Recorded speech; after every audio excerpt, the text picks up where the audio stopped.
ఈ ఫ్రూట్ పేరేంటో మీలో ఎవరికైనా తెలిస్తే కామెంట్ చేయండి. అలాగే దీన్ని ఎప్పుడైనా చూసారా, పోనీ తిన్నారా, అది కూడా చెప్పేయండి. ఫస్ట్ అయితే వీడియోకి లైక్ చేయండి. కొత్తగా ఎవరైనా మన ఛానల్ని చూస్తుంటే కొద్దిగా సపోర్ట్ చేయండి, ఛానల్ని సబ్స్క్రైబ్ చేసుకోండి. సో ఈ ఫ్రూట్ అయితే నాకు చిన్నప్పుడే తెలుసు, దీని పేరు అయితే తెలియదు.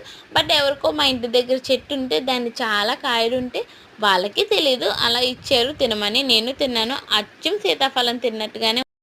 చాలా రోజుల తర్వాత మళ్ళీ ఇప్పుడు ఇది చూశాను. ఇది ఇప్పుడు బాగా ట్రెండ్ అవుతుంది కదా మార్కెట్లో. దీనివల్ల చాలా ఆరోగ్య సమస్యలన్నీ క్లియర్ అవుతున్నాయంట కదా. అవేంటో మీరు యూట్యూబ్లో వెతకండి, దొరుకుతాయి. ఎందుకంటే నాకు అంతగా తెలియదు. సో అంత చెప్పి ఓపిక టైము కూడా లేదనమాట. సో దీని పేరు వచ్చి మీరు కామెంట్ చేయండి, నేను తర్వాత చెప్తాను. సో ఇది ఎవరో ఒక అంకుల్ తీసుకొచ్చారనమాట, వాళ్ళకి చెట్టు ఉందని. నేను ఆ అంకుల్తో చెప్పాను, ఇది చాలా మంచి ఫ్రూట్, ఇది మార్కెట్లో చాలా కాస్ట్కి అమ్ముతున్నారు, మీకు ఎక్కడిది అంటే మాకు చెట్టు ఉందమ్మా, చెట్టు నిండా చాలా కాయలు ఉన్నాయని చెప్పారు.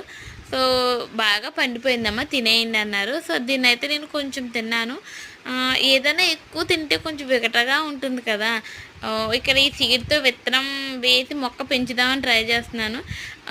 నేనైతే కొద్దిగా తిన్నాను అనమాట. నెక్స్ట్ మా వారు దీన్ని తిని అంతగా నచ్చలేదు. సో దీన్ని అయితే జ్యూస్ చేద్దామన్నారు. ఆ వీడియో కూడా ఉంది, నేనైతే దాన్ని పార్ట్ 2 కింద అప్లోడ్ చేస్తాను. మీరైతే ఛానల్ని సబ్స్క్రైబ్ చేసుకోవడం మర్చిపోకండి. Bye bye.